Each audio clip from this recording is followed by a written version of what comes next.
Bienvenidas y bienvenidos a su programa, ya lo dijo la Corte, en el cual analizamos las sentencias más importantes, los fallos emblemáticos del máximo tribunal de la República, y el día de hoy vamos a estar conversando sobre el amparo en revisión 1388, diagonal 2015, un caso en el que confluyen una serie de temas de la mayor relevancia vinculados con el derecho a la salud, con la perspectiva de género, con ese asunto siempre problemático, siempre discutible, pero que tiene que ser enfocado bajo la lógica de los derechos humanos, que es el tema de la interrupción voluntaria del embarazo y algunas otras cuestiones relacionadas con la procedencia del juicio de amparo, los efectos de las sentencias de amparo, en fin, una sentencia de la Suprema Corte de Justicia de la Nación de la mayor importancia. Y para entender los alcances de esta sentencia, le doy la bienvenida a Adriana Ortega. Adriana, muy bienvenida. Muchas gracias. Y a María Valdés. María, gracias por estar aquí. Gracias a ti. Como siempre lo hacemos, Adriana, te pediría que nos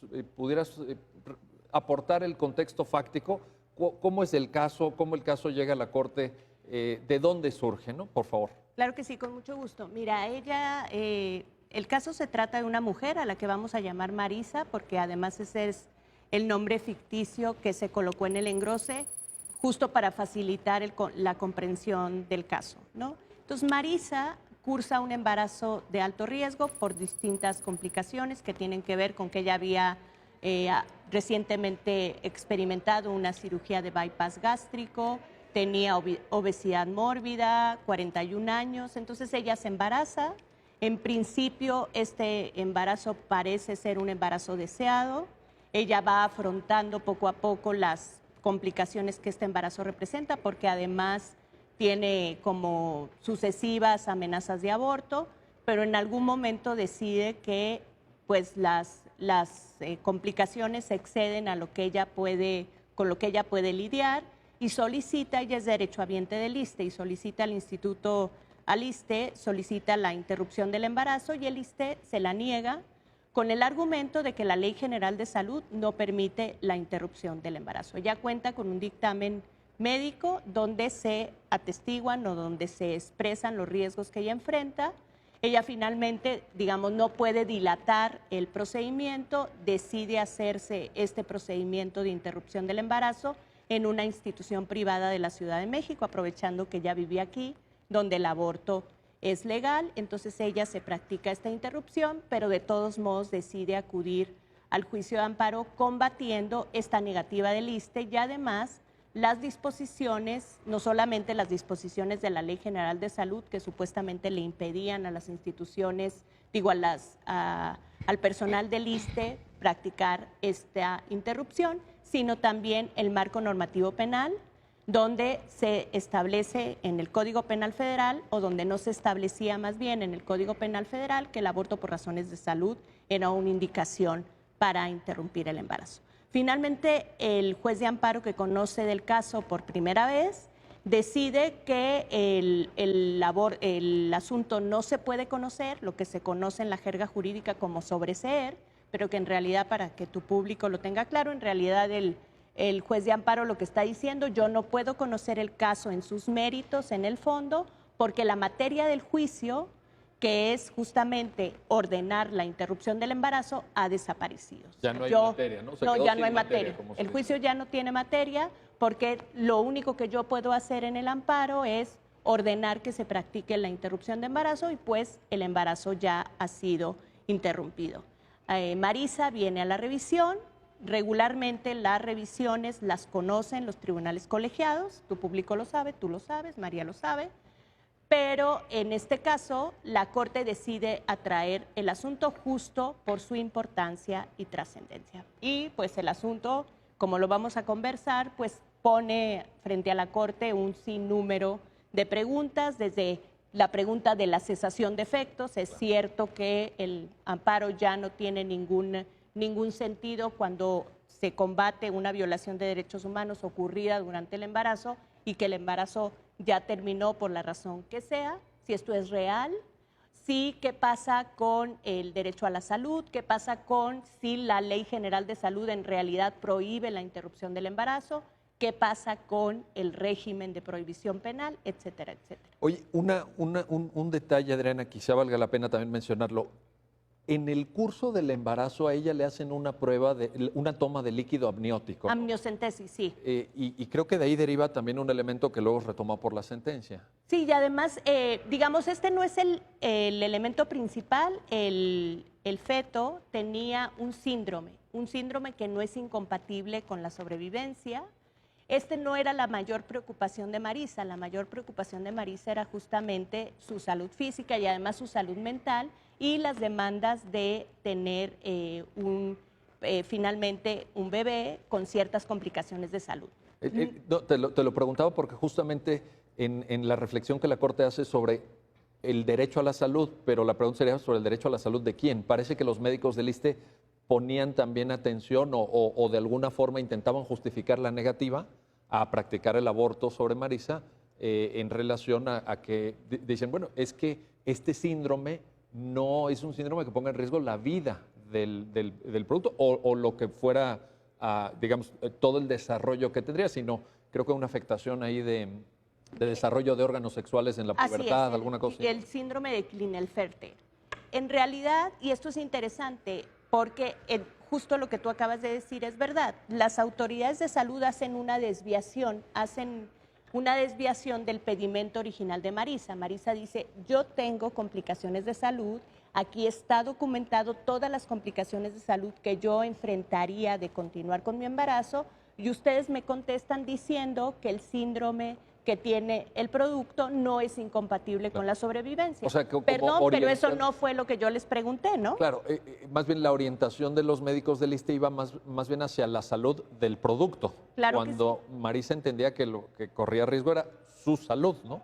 Y eso es lo que podría haber dado, digamos, lugar a la causal de justificación de la interrupción del embarazo. Incluso muchas veces en jurisprudencia comparada lo que se hace con las malformaciones congénitas, sobre todo por el peligro de que estas aproximaciones resulten discriminatorias, es pensar en la salud mental de la mujer embarazada. Es decir, ¿qué pasa si yo tengo que afrontar el embarazo de un producto con malformaciones congénitas? ¿Cuál es la carga que eso coloca en mí? ¿Cuáles son las afectaciones de salud mental o física que yo voy a tener? Por ejemplo, el caso más típico es la anencefalia.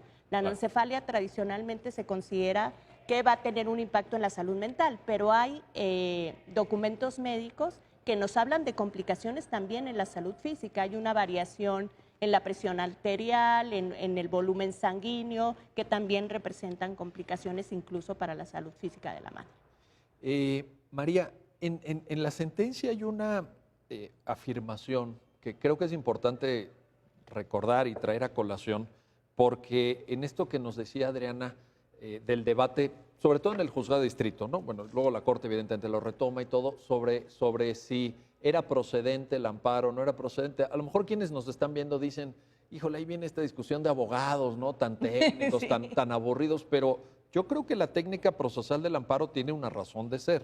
Es decir, hay una lógica y además tenemos un marco jurídico que es la propia ley de amparo. Pero aquí la Corte, digamos, reformula la consideración que originalmente estaba en la sentencia del juzgado de distrito y entiende que la salud es algo que no se constriñe, que no se limita a un momento, sino que esta idea de proteger a la salud se extiende. ¿Es esto así? Claro. ¿Cómo lo podemos entender? Bueno, lo que pasa es que en la sentencia el juez de distrito determina sobreseer porque considera que el acto reclamado es la negativa a permitir una interrupción del embarazo por motivos terapéuticos. Y que como la quejosa ya se logró realizar el procedimiento, pues el amparo no puede surtir ningún efecto. Entonces dice, bueno, pues para qué conozco de este asunto, y lo desecha. Lo que hace esta sentencia es explicar que el derecho a la salud, bueno, primero que la quejosa no estaba alegando como acto reclamado la negativa, sino una violación directa a su derecho a la salud. Exacto. En este sentido, para determinar el alcance del derecho a la salud, la sentencia dice que es un continuum y que un retraso en la atención a un padecimiento puede generar ciertas consecuencias. Por lo que el juez de distrito tiene que hacer es analizar primero si hubo una violación a ese derecho y después preocuparse por cuáles serían los posibles remedios, en el entendido de que se advierte que la sentencia concesoria podría ocuparse de esas secuelas que ocasionó la violación al derecho. Si entiendo bien, María, diríamos, las consecuencias posteriores, es decir, una vez dilucidado el tema sobre si se violó o no se violó el derecho a la salud y todo, pero entendiendo que el amparo podría hacerse cargo de las consecuencias posteriores, por ejemplo. Claro, y también en el entendido de que este no es un tema que limite la procedencia del juicio de amparo, porque lo que explica la sentencia es que si entender este principio en términos estrictos imposibilitaría el acceso de una mujer con un embarazo que siempre tiene un término, no dura más de 9 meses, sería imposibilitar su acceso al amparo siempre que se aleguen violaciones relacionadas con un embarazo o con una interrupción del embarazo o con una adecuada atención del embarazo. Entonces, que en este caso en el que se alega se solicita la interrupción del embarazo por motivos terapéuticos, no puede negarse el acceso a la justicia por el hecho de que el embarazo haya concluido o se haya interrumpido, porque eso siempre va a suceder. Siempre va a suceder y dejaría quizá, te pregunto, Adriana, dejaría quizá un poco pues en estado de indefensión, ¿cómo llamarlo? ¿A las mujeres o de plano le llamamos discriminación? Pues mira... ¿Será discriminación? La sala en esta ocasión aprovechó para decir, con base en su línea jurisprudencial, que además es muy consistente, ya ha dicho la sala que la investigación de los delitos debe hacerse con perspectiva de género. Estuvimos, ¿te acuerdas?, en el programa sobre Mariana Lima. Ya ha dicho también que los procesos de adjudicación en materia penal se tienen que llevar a cabo con perspectiva de género.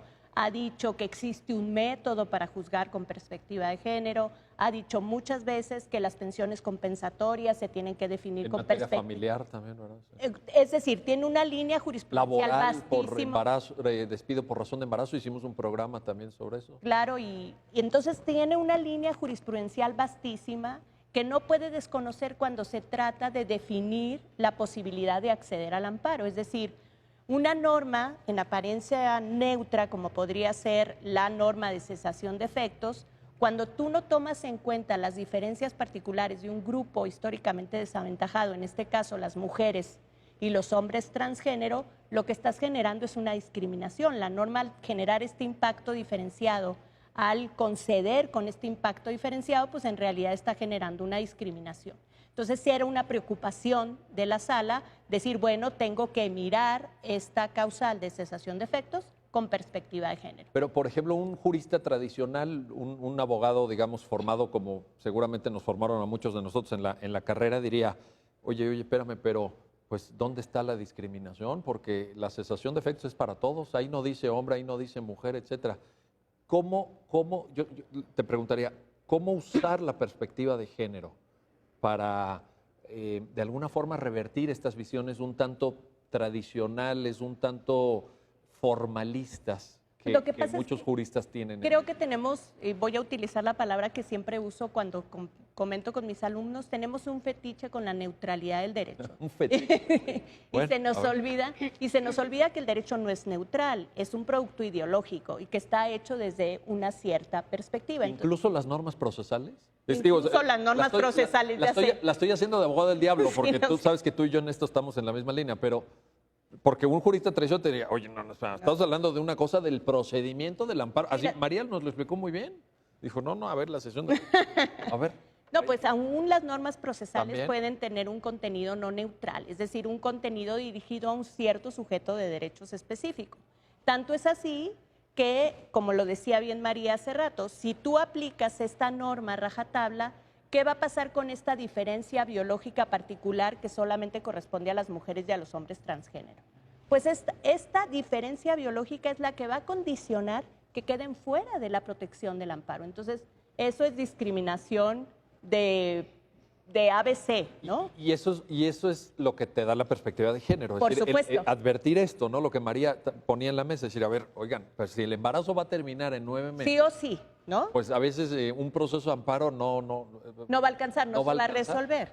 Y además hay muchas cosas que a lo mejor las mujeres o los hombres transgénero pueden resolver por otra cuerda, pero eso no quiere decir que no se les hayan violado sus derechos humanos y que los fallos concesorios o los amparos no tengan la posibilidad de corregir a las autoridades. Es decir, el amparo no solamente protege derechos, sino también les marca cierto límite de actuación a las autoridades y es conveniente insistir en esos límites, en esa protección de derechos, pero además en esos límites para las autoridades. Esa visión del amparo es muy moderna.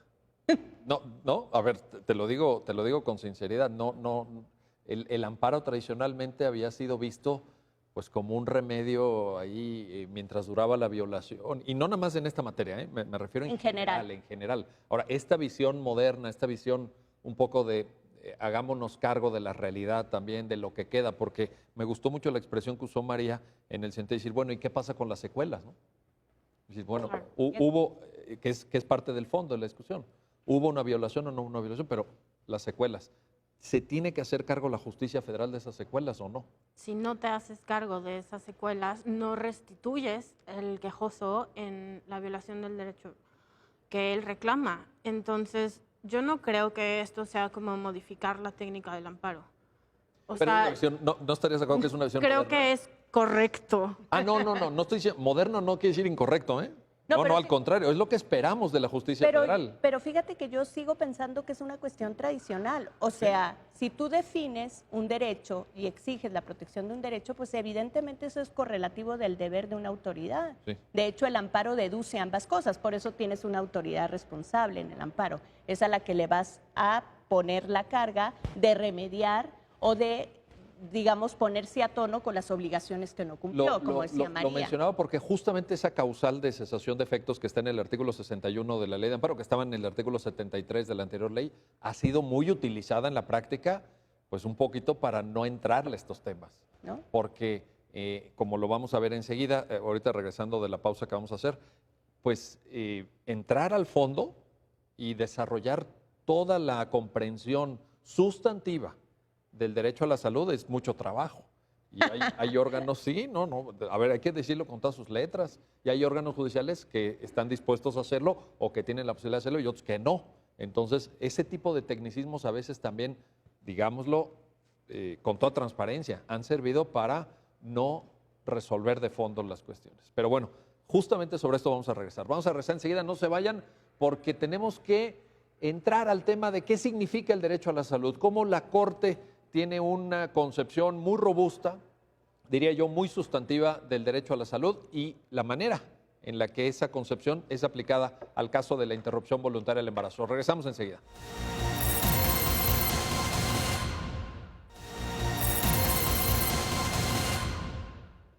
Pues ya estamos de vuelta, ya estamos de regreso en su programa, ya lo dijo la Corte. En esta ocasión estamos analizando el amparo en revisión 1388, diagonal 2015. Y estamos platicando con María Valdés, con Adriana Ortega, sobre esta importante sentencia en donde la Corte aporta una visión moderna de la técnica procesal del amparo, ya lo platicábamos antes del corte, pero también respecto al tema de fondo, en la sentencia se incluye una amplia reflexión por parte de los integrantes de la sala en relación al derecho a la salud. Y te quiero preguntar, María, ¿cómo la sala en la sentencia entiende el derecho a la salud? ¿Cuál es la reflexión que aporta la sala en cuanto al contenido del derecho a la salud? Pues la sala primero tiene que definir cuál es el parámetro de regularidad constitucional del derecho a la salud. Entonces, para esto parte del artículo 4 constitucional, de varios tratados internacionales y de una recomendación del Comité de Derechos Económicos, Sociales y Culturales. De la ONU, ¿verdad? Y define el derecho a la salud como el derecho de toda persona al disfrute más alto posible de salud física y mental. Okay. Entonces, creo que es una definición amplia que posteriormente permite al proyecto determinar en qué supuestos se puede dar una interrupción del embarazo por motivos de salud. Ahora, esta idea de disfrutar del nivel más alto de salud, tanto en la parte de salud física como mental, ¿en qué se traduce? Porque las personas que están viendo el programa dirían, pues esta idea yo creo que nadie estaría en contra, ¿verdad? Pero ¿y cómo se aterriza esto? No en relación necesariamente a la interrupción del embarazo, sino esto en general genera obligaciones para las autoridades. ¿Cómo se aterriza esto? Pues genera obligaciones para las autoridades de acceso, o sea, que las personas puedan acceder a los servicios de salud que estén dentro de límites geográficos a los que ellos puedan llegar. Accesibilidad física. Accesibilidad física, también disponibilidad, o sea, tiene que haber suficientes establecimientos, bienes y servicios públicos de salud.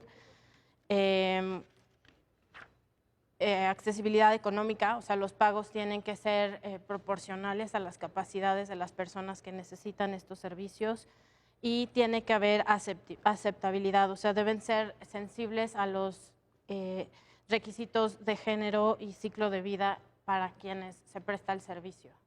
Muy bien. Y esto, Adriana, esto que nos acaba de referir María, ¿se proyecta a autoridades y a particulares? Sí, por supuesto. Quienes administran un hospital particular tienen que estar también en... Por supuesto, porque de hecho, y más adelante en el proyecto se elabora sobre eso, la Ley General de Salud regula no solamente a las instituciones públicas de salud, sino a todas las instituciones pertenecientes al Sistema Nacional de Salud. Entonces, evidentemente las instituciones privadas tienen algún régimen especial, pero en términos de derecho a la salud, todas están obligadas a generar. El comité en sus recomendaciones lo dice muy claro. No es que nosotros estemos obligando a los estados a asegurar que todas las personas estén sanas. Eso no es el contenido del derecho a la salud. Sí, no, el derecho sería un tanto utópico, ¿no? Por decirlo menos. Pero sí el contenido del derecho a la salud te va a exigir que tú brindes como Estado las condiciones necesarias para que las personas puedan gozar de esa salud. Y de hecho ha habido recomendaciones que se centran en los determinantes estructurales de la salud, como el acceso al agua potable, a información sobre salud, sobre objetivos de salud, etcétera. Es decir, sí es un derecho bastante robusto, como un derecho social, es un derecho bastante robusto. Le exige al Estado generar pues estas condiciones y, como decía María muy bien, además generar los servicios, las instituciones, los lugares donde estos servicios se van a prestar, ¿no? Ahora, cuando la Corte en la sentencia ya tiene este marco que María nos decía en términos de disponibilidad, accesibilidad, aceptabilidad, calidad, porque lo va desarrollando, ¿no? A partir de la observación general 14 que ya citaron ambas. Luego, la sentencia lo va a aplicar a la interrupción del embarazo. Es decir, ¿qué significa esto para el tema ya particular de Marisa? En el tema particular de Marisa, lo que hace la sentencia antes de llegar a esta precisión es darle aprovechando que los derechos humanos son interdependientes, lo que hace después es una relación o un cruce del derecho a la salud con diversos derechos humanos. Entonces, por ejemplo, el derecho a la salud está relacionado con el derecho a la no discriminación. El derecho a la salud está relacionado con el derecho a la autonomía. El derecho a la salud está evidentemente relacionado con el derecho a la privacidad. Y a partir de este parámetro y de los parámetros de estos otros derechos humanos, lo que la sala concluye es las mujeres tienen derecho a definir sus objetivos de salud. Esa es la relación con la autonomía. Tienen derecho a conversar sobre los riesgos que pueden y quieren afrontar. Es decir, porque, por cierto, perdón, sobre esto de los riesgos, hay unas frases, creo que hay 2 o 3 puntos de la sentencia, se incluye esta frase que me gustó mucho, lo comentábamos fuera del aire, ¿no? Que dice la Corte, no podemos entender que un riesgo para la salud requiere de una actitud heroica de la mujer para llevar adelante un embarazo, sino que debe ser entendido riesgo como una afectación en sentido amplio, ¿no? Una posible afectación. Una posible afectación. Y fíjate, lo voy a poner en un ejemplo muy sencillo para tu público y todos y todas lo vamos a entender muy bien. Vamos a suponer que yo estoy embarazada y voy con mi médico y tengo cáncer de mama. Y entonces mi médico, mi médica me dice, bueno, en el 80% de los casos todo va bien con el embarazo, es un hipotético. con el embarazo y el cáncer de mama. ¿Y qué onda con el 20%? Entonces yo puedo decir, ¿sabes qué? Pues para mí el 20% es mucho. Es un riesgo que no estás dispuesta a asumir. Exactamente, yo no me la puedo jugar con el 20% por razones personales o porque tengo 3 hijos o porque mis condiciones me van a complicar muchísimo acceder al tratamiento. El tratamiento alternativo que tú me estás proponiendo es carísimo y yo prefiero interrumpir mi embarazo porque ese 20% en mis condiciones particulares representa muchísimo. Oye, por cierto, condiciones particulares que no tienen por qué justificarse. Si Por la supuesto, autonomía ¿no? es una decisión. De hecho, la sentencia hace algo interesante con el concepto de bienestar y con el concepto de proyecto de vida y lo relaciona también con el derecho a la salud. Una afectación en mi proyecto de vida es evidentemente una afectación en mi salud y viceversa. Un problema de salud altera mi proyecto de vida.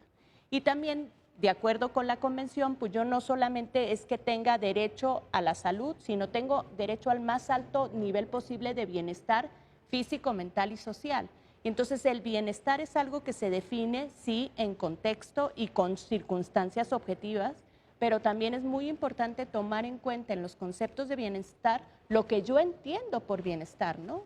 Entonces, sí, justo por eso hace esta sentencia toda esta relación con estos otros derechos para dejar muy claro que el riesgo es algo que las mujeres deciden si asumen o no y en qué cantidad lo asumen, que las condiciones personales, económicas, sociales de las mujeres deben tomarse en cuenta cuando se evalúa el riesgo y que las mujeres pueden decidir autónomamente sobre sus objetivos de salud y sobre lo que ellas entienden por bienestar y cómo también las autoridades de salud deben garantizar la vigencia del proyecto de vida de las mujeres. Adriana, nada más para que nos quede O de muy los claro, hombres transgénero.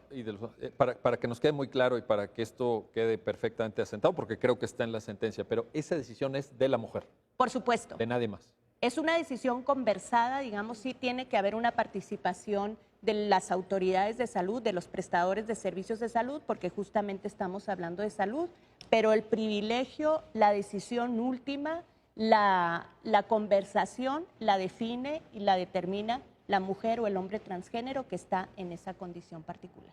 María, decía Adriana, puso Adriana en la mesa un concepto que quiero que nos ayudes a entender y que recuperemos. Proyecto de vida. Me suena conocido este concepto, me suena que viene de la jurisprudencia de la Corte Interamericana. ¿Puede ser? ¿Tenemos antecedentes en ese sentido? Toma el concepto de proyecto de vida, del derecho a la vida, del cual se desprende el derecho a una vida digna. Y el derecho a seguir un proyecto de vida significa el derecho a desarrollar, de acuerdo a tus capacidades y tus expectativas, el plan de vida que tienes. Y sí, es un concepto que la sentencia retoma de la Corte Interamericana y también me parece que guarda alguna relación con el libre desarrollo de la personalidad. Que está citado en la sentencia ese derecho, ¿verdad? Sí, hace un match. Perdón, hace como una que ha sido combinación. tan polémico, por cierto, lo apunto, porque como hemos tratado ya este tema varias veces en el programa, he recibido comentarios de que, oye, pero como que la Corte usa el derecho al libre desarrollo, pues, pero a mí me parece que es un derecho de enorme Lo que pasa importancia. es que está vinculado con la autonomía, que es un derecho de primer nivel en el ámbito de los derechos humanos, está vinculado con la privacidad, a estar libre de injerencias arbitrarias en la vida privada, que también son derechos de primer nivel en el ámbito interno, por supuesto. Y ya cuando uno ve los casos en los que se aplica, te das cuenta. No, y además tiene que ver también con la dignidad, digamos, como en este concepto medio kantiano de que las personas son fines y no medios, ¿no? 100% kantiano. Está 100% en el segundo imperativo categórico. A ver, María, pero sí, quiero recuperar tu observación que me pareció muy, muy atinada. A ver, si el derecho a la vida se vincula con este proyecto de vida, con expectativas que cada persona puede ir configurando, entonces el derecho a la vida no es la mera subsistencia, digamos, biológica, la mera subsistencia física. Hay algo más ahí, ¿no? La Corte está protegiendo algo más. La dignidad humana, o sea, el reconocimiento de la persona a definir qué es importante para ella, qué es lo que quiere hacer con su vida y el tener acceso a opciones. O sea, este es un factor fundamental de el desarrollo de tu proyecto de vida. Si no tienes acceso a opciones y no puedes tomar decisiones respecto de qué es lo que quieres para ti, no tienes una libertad. Y esa es otra dimensión del derecho a una vida digna. O sea, Oye, y en ese sentido te preguntaría, María, entonces no se trata nada más del derecho a la vida como cantidad de vida. Estamos hablando de una cierta calidad, ¿no? La sentencia creo que también por ahí lo afirma. Así es. ¿Qué opinas tú, María? sí, o sea, pues es que ¿Lo podemos articular en términos de derechos humanos? ¿Es un discurso de derechos humanos o es un discurso ideológico? ¿Cómo entender esta afirmación que hace la sentencia? me parece que la sentencia reconoce como un derecho a vivir una vida en todo su potencial.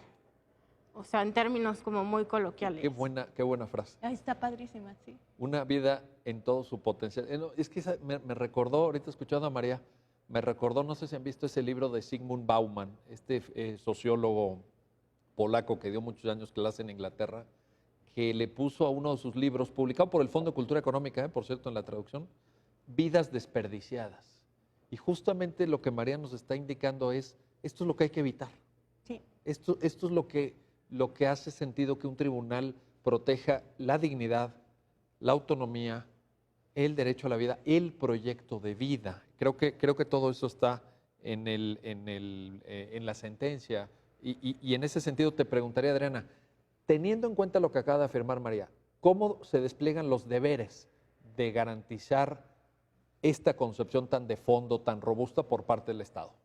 Bueno, pues en el caso específico lo que hizo la sentencia, digamos, abordando el problema de que se trataba el amparo es, tradujo, o sea, se llevó todo este costalito, todo este parámetro, toda esta comparación a la Ley General de Salud. Y dijo, a ver, tú estás pensando, autoridad, tú me dijiste que tu Ley General de Salud te dice que tú no puedes interrumpir un embarazo por motivos de salud, y yo te respondo, me refiero yo a la Corte, yo te respondo como Corte y te digo, no, te equivocas, porque a partir de todas estas concepciones que hemos dicho del derecho a la salud, que implica para las autoridades obligaciones muy específicas de respeto, garantía y protección, pues entonces tú tienes que mirar tu Ley General de Salud de acuerdo con este parámetro. Y no solamente eso, sino que además la propia Ley General de Salud te dice qué significa una atención médica. Y la Ley General de Salud define la atención médica como todos los servicios que se necesitan para promover, respetar y proteger, restaurar y proteger la salud. ¿Incluyendo salud reproductiva? Salud reproductiva Infantil. y además esas son atenciones prioritarias. Entonces tú mismo estás diciendo que la atención médica tiene por objeto promover, restaurar o proteger la salud. ¿Qué es un aborto por razones de salud? Que no sea un servicio de atención médica, es decir, es una intervención terapéutica que se realiza con el propósito de promover, restaurar y proteger la salud de la mujer o del hombre transgénero embarazado. Entonces, tú tienes que resolver, tú estás obligado a prestar esos servicios de atención médica y además estás obligado a prestar esos servicios de atención médica mirando este parámetro de regularidad constitucional o este parámetro de protección constitucional de los derechos. Entonces, tú tienes que hacer evaluaciones de riesgo exhaustivas. ¿Qué quiere decir exhaustivas? Que tú vas a tomar en consideración todos los riesgos posibles que una mujer o un hombre transgénero puede enfrentar con motivo del embarazo y además tienes que mirar estos riesgos en las 3 dimensiones de salud: riesgos físicos, riesgos mentales y riesgos sociales. A partir de esta evaluación exhaustiva de los riesgos, tú estás obligado como institución de salud a prestar los servicios que te resulten de estas evaluaciones de riesgo, entendiendo que el riesgo debe introducir, como lo decíamos antes, nociones sobre bienestar, nociones sobre proyecto de vida y que además se debe consultar con la persona que va a necesitar esta interrupción del embarazo los riesgos que quiere o que no puede afrontar. Entonces, sí hay forma de traducir, contestando tu pregunta de manera muy concreta, sí hay forma de traducir, creo que la sentencia de la sala lo demuestra muy claramente, sí hay forma de traducir este bagaje de protección en obligaciones concretas para las instituciones o para las autoridades, ¿no? Ahora, regreso a mi papel de abogado del diario. Sí, señor. ¿No? Y te pregunto, desde la óptica de un abogado tradicional, te diría, oye, pero la respuesta del ISSSTE en el sentido de que la Ley General de Salud, en una concepción tradicional, ya evidentemente lo que tú nos acabas de platicar, pues es lo que la sentencia dijo, pero ya después. Claro. Pero en ese oficio, que le manda el ISSSTE a Marisa, cuando dice, es que la Ley General de Salud no me permite interrumpir el embarazo, etcétera, podría haber habido la duda de que las disposiciones de despenalización del aborto que existen para el entonces Distrito Federal, hoy Ciudad de México, no son de aplicación por un órgano federal como es el ISSSTE. ¿Podría haber, digamos, ese planteamiento, ese esquema? Sí, hay de hecho ese debate. Y creo que uno de los méritos de la sentencia es justamente desplazar el debate.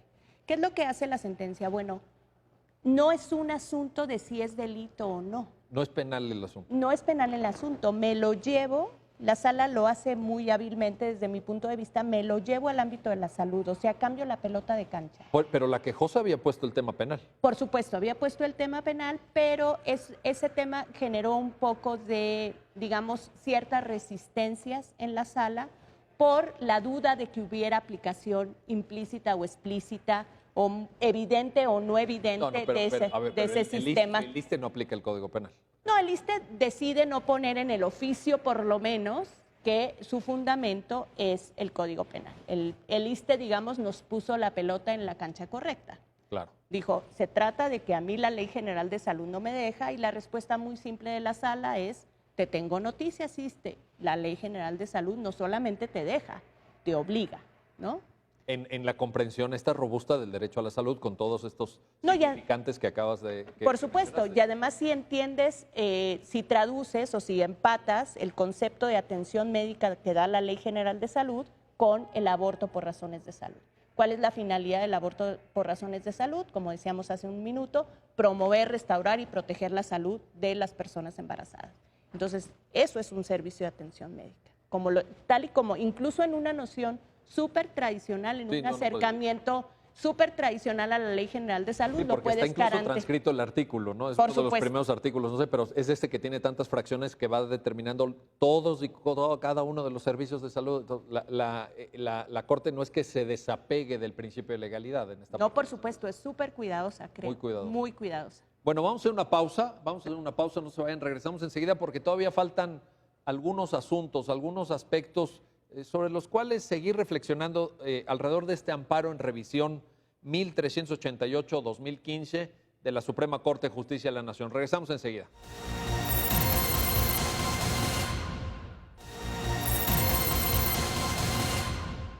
Ya estamos de regreso, ya estamos de vuelta en su programa, ya lo dijo la Corte, para comentar, para seguir analizando el amparo en revisión 1388-2015. Estoy con María Valdés, con Adriana Ortega, quienes nos están ayudando a entender, a comprender los alcances y las implicaciones de esta importante sentencia. Y te quiero preguntar, María, hay una mención, sé que no es el tema de fondo, digamos, pero hay una mención en la sentencia que me llama la atención y vale la pena recuperar.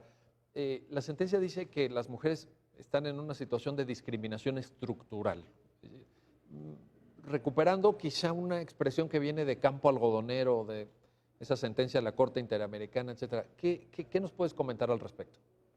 Bueno, lo que la sentencia intenta como reflejar es que las mujeres se encuentran en una desventaja por haber sido discriminadas históricamente y que es necesario revertir estas desventajas a través de ciertas acciones para garantizar el ejercicio de sus derechos. Entonces, en el caso del acceso a los servicios de salud, las mujeres muchas necesitan ser tomadas en serio cuando deciden tomar una decisión respecto de su salud. Cuando ellas dicen, oye, tengo este padecimiento y por razones terapéuticas se recomienda un aborto, ¿por qué se les cuestionaría? Pero se les cuestiona. Si se ejerce una opción o no. O sea, si no es un caso de un embarazo o de un aborto, nadie cuestiona tu decisión de someterte o no a una cirugía. El derecho a la salud tutela esa como margen de apreciación personal y esa libertad de tomar decisiones respecto a los riesgos que vas a asumir, a los tratamientos que quieres. Pero en el caso de las mujeres, pues esta discriminación, estos estereotipos conllevan a que pues, no se les tome en serio. Y entonces cuando ellas dicen, oye, mi opción terapéutica es terminar con este embarazo, pues pareciera ser que toda la sociedad tiene algo que decir al respecto cuando es una decisión que es de lo más íntimo. Y que tiene que ver con tu propio cuerpo, digamos, en esa... Con tu cuerpo, con tu salud, con tu vida. La sentencia reconoce en varias partes que la continuación del embarazo en contra de la voluntad de la mujer puede tener secuelas y afectaciones a su salud física y mental. Y por eso es súper valiosa esta como definición amplia del derecho a la salud. Que supone salud física, salud mental. Mental y social. Y social, ¿verdad? Oye, Adriana, pero pues es una concepción también muy de fondo, muy robusta. Cuando tú generas, como Suprema Corte, generas esta protección tan amplia de la salud, como María lo acaba de referir en esta última parte de su intervención, pues estás tomándote muy en serio a la dignidad, a la autonomía, al derecho al libre desarrollo de la persona, en el caso de las mujeres, ¿no? ¿No te da esa impresión? Por supuesto, sí creo que se lo están tomando muy en serio y además, digamos, no es novedoso, es bueno que la Corte lo haya retomado, es bueno que la Sala lo haya retomado, pero además esas son las definiciones legales que son vinculantes para el Estado mexicano. Esas definiciones del derecho a la salud están en el Pacto Internacional de Derechos Económicos, Sociales y Culturales y en el Protocolo de San Salvador, ambos instrumentos ratificados y que son obligatorios para México. Entonces, lo que hace la sentencia es darles, en este caso específico, contenido a esa definición de salud, pero esa es una definición jurídica, es una definición vinculante y por tanto era prácticamente obligatorio para la Sala y para la Suprema Corte tomar como base de la decisión del aborto por razones de salud justo esta definición amplísima. Ahora, estás citando dos instrumentos internacionales firmados, ratificados por el Estado mexicano, del todo obligatorios, pero también en relación al aborto hay norma específica, ¿no? De carácter internacional. Hay recomendaciones del Comité CEDAW, por ejemplo, ¿no? Y de hecho son recomendaciones que retoma la sentencia. La recomendación general número 24 y más recientemente la recomendación general número 30, si mi memoria no me engaña, insisten en que penalizar el aborto constituye discriminación contra la mujer porque lo que ocurre es que esta penalización del aborto disuade o impide que las mujeres accedan a servicios que solamente ellas necesitan, lo que platicábamos un poquito al principio del programa. Estás penalizando un servicio de salud que solamente las mujeres y los hombres transgénero necesitan y no estás regulando adecuadamente ese servicio de salud y estás sometiendo, María lo decía muy bien, está sometiendo a las mujeres a distintos grados de indignidad, desde la discriminación hasta los tratos crueles, inhumanos y degradantes, que incluso han sido caracterizados así por los comités de derechos humanos que han conocido de negativas de aborto por razones de salud, ¿no? Ahí está el caso Karen Noelia Yantoy contra Perú, donde se dijo que negar un aborto por razones de salud constituía una forma de trato cruel,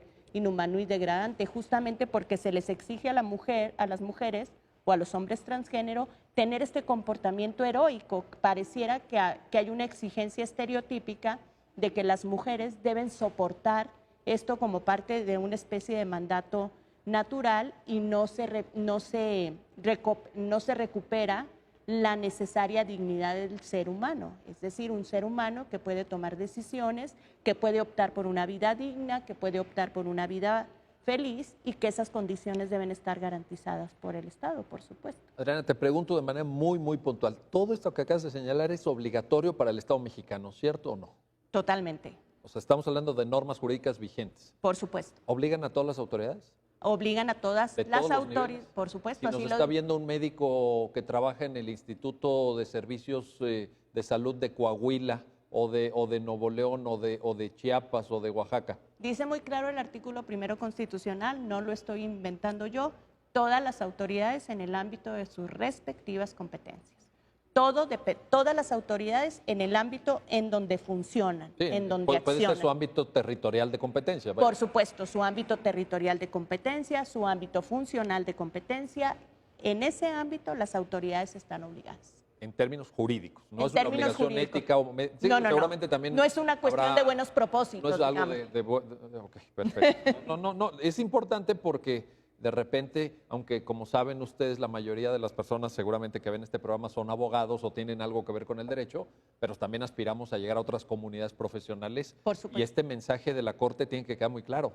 Esta sentencia contiene esas reflexiones es un mandato que independientemente de la situación personal de Marisa, que es la que finalmente pues da lugar a este pronunciamiento, pero creo que hay una reflexión de fondo que vale la pena compartir con los demás. De hecho, la sentencia identifica, antes de aterrizar en el caso concreto, identifica estas obligaciones en abstracto o por decirlo de alguna manera, identifica estas obligaciones en general.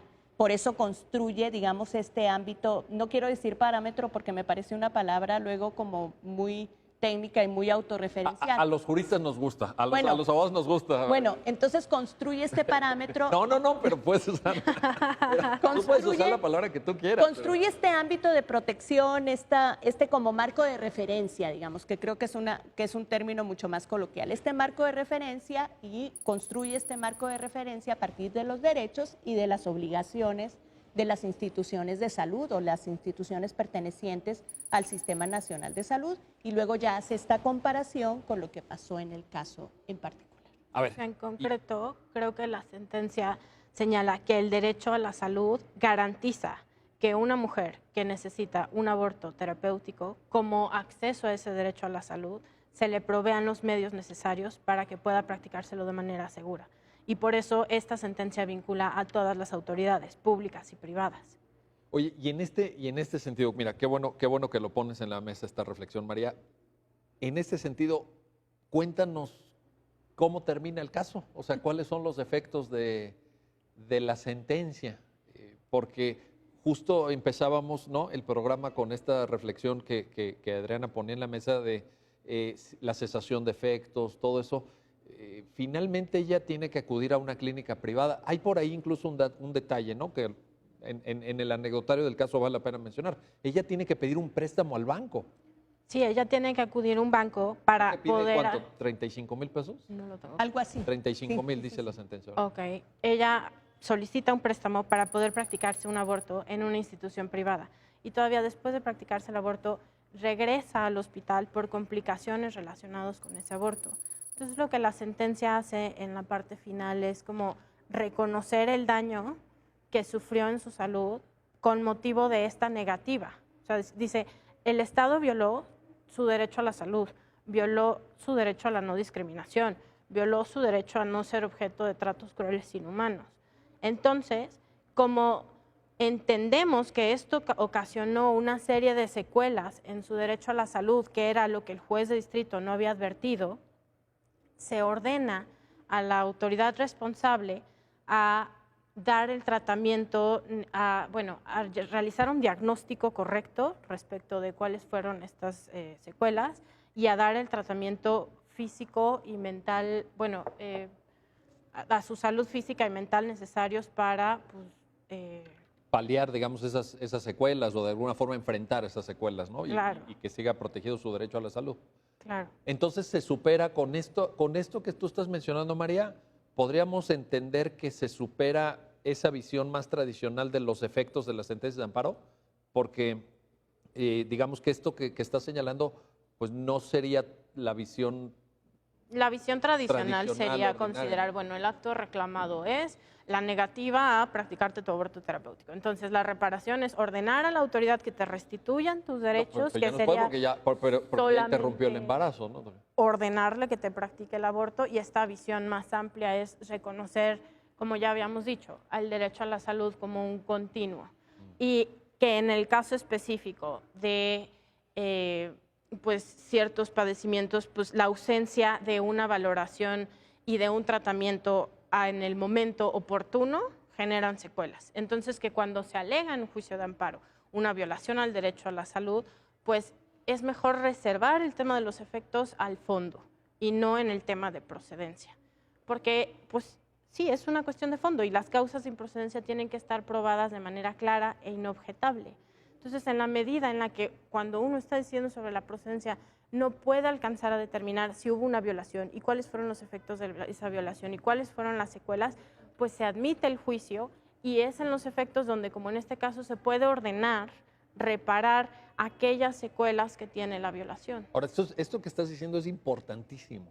Esto es fundamental porque el mensaje que está enviando la sentencia a los jueces, también a los jueces de amparo, es éntrenle. O sea, hay que entrarle, hay que ir al fondo, porque a veces los abogados somos, y se nos critica, y a lo mejor hasta con razón, lo asumo, asumamos la parte que nos toca a cada quien, pero pues por un poquito así formalistas, un poquito excesivamente técnicos, y en esta reflexión que tú nos haces, derivado obviamente de lo que está en la sentencia, me parece que hay una visión más robusta, más sustantiva, que incluso en términos, pienso, ahorita que te escuchaba estaba pensando, derecho de acceso a la justicia, derecho a la tutela judicial efectiva, derecho a la no discriminación. Caray, hay una serie de visiones sustantivas que se detonan a partir de esta sentencia. Sí, no solo en esta sentencia, creo que la Corte también en unas contradicciones de tesis que acaba de resolver el Pleno en relación con el principio de relatividad ha reiterado este tema de, en el momento en el que decides sobre la procedencia del juicio, no puedes alegar un tema de cómo lo reparo y cuáles van a ser los efectos para desechar la demanda. Eso ya tendrá que ser un tema de fondo. En otro momento. Y eso abre pues la justiciabilidad de muchísimos derechos. Y qué bueno que hacía bastante falta. Incluso quiero como decir algo que María ha dicho, reiterar, es una noción tradicional. María ha dicho lo que es impecable. La ley de amparo dice notoriamente improcedente. Si no es notoriamente improcedente y te queda duda, pues hay que entrarle al fondo. Sí, pero es que es lo que te decía hace rato. Más bien hay algunas autoridades judiciales que lo interpretan al revés. Lo que interpretan, en caso de duda, desecha. Exacto. En caso de duda, sobresee. Y ahí es donde... No, pero María lo explicó muy bien. Lo explicó muy bien, y la sentencia también. A ver, nada más nos quedan muy pocos minutos, pero no quiero terminar sin esto, Adriana. En este caso concreto se violó el derecho a la salud de Marisa. Creo que esa es una clave de lectura de la sentencia muy importante en la concepción que tú nos explicaste, pero vale la pena reiterarlo, ¿no? Sí, claro que sí, se violó el derecho a la salud de Marisa, entendido el derecho a la salud, digamos, lo hemos estado como reiterando, pero creo que, al igual que tú, creo que es importante insistir. Sí se violó el derecho a la salud de Marisa y además se le negó un servicio de atención médica. Se violó el derecho a la salud de Marisa porque no se entendió su salud en los términos amplios en que debió haberse entendido, e incluso Marisa en realidad tenía padecimientos de salud física. Incluso en una visión tradicional del derecho a la salud, Marisa debió haber sido atendida por la institución con la que guardaba un vínculo de derecho a biencia, además. Que era el ISSSTE. Por supuesto. Entonces, efectivamente, la sentencia reconoce muy claramente esta violación del derecho a la salud de Marisa, entiende la salud como este continuum y entonces obliga al ISSSTE a restaurar en la medida de sus posibilidades o en la medida de lo posible el goce de este derecho. A ver, de manera muy, muy puntual, si hay una afectación a la salud en estos términos que tú y ya nos acabas de explicar y que están en la sentencia, quiere decir que cualquier mujer que esté en una situación parecida a la de Marisa, que sea derechohabiente del ISSSTE o del IMSS o de servicios de salud en las entidades federativas, ¿tiene derecho a que le practiquen la interrupción voluntaria del embarazo? Tiene derecho a que le practiquen una interrupción del embarazo por motivos de salud, entendida la salud como está reflejada en la sentencia. Pero, mencioné voluntaria porque... Sí. ¿no? Condiciones, proyecto de vida, bienestar, sí, por supuesto. Con base en esta sentencia, y por eso decía que uno de los méritos de la sentencia había sido mover de cancha el debate. Si tú colocas el debate en el ámbito de la salud, colocas una obligación que además estás deduciendo de la Ley General de Salud. Decíamos hace rato que la Ley General de Salud regula a las instituciones públicas, a las instituciones privadas, de todo el país, y a todas las instituciones pertenecientes al Sistema Nacional de Salud. Esto quiere decir que todas esas autoridades están obligadas a evaluar exhaustivamente los riesgos, tomando en cuenta este concepto robusto de salud, como lo has llamado. Están obligadas a evaluar exhaustivamente los riesgos también para entender que los riesgos pueden implicar el proyecto de vida o el bienestar de la mujer, entendido lo que la mujer conceptúa como su estar bien, y que además, una vez que hagan esta evaluación de riesgos, deben respetar la decisión de la mujer respecto a qué riesgos está dispuesta o no está dispuesta a asumir, y una vez se hace esta determinación, tienen obligación de prestar los servicios. Eso sin duda, la sentencia lo deja muy claro. Sabemos que las sentencias de amparo tienen efectos relativos, pero la construcción argumentativa de la sentencia no deja lugar a dudas. No, y el artículo primero de la Constitución obliga que si esta ya es la concepción imperante en México en derecho a la salud, pues se aplique, digamos, en todo el territorio nacional para toda persona sin discriminación. Así es. Adriana Ortega, María Valdés, muchísimas gracias. Gracias por ayudarnos a entender esta sentencia y gracias a ustedes que hacen posible este programa, su programa, ya lo dijo la Corte. Nos vemos pronto para una nueva reflexión y un nuevo análisis sobre los fallos emblemáticos, las sentencias más importantes del máximo tribunal de la República.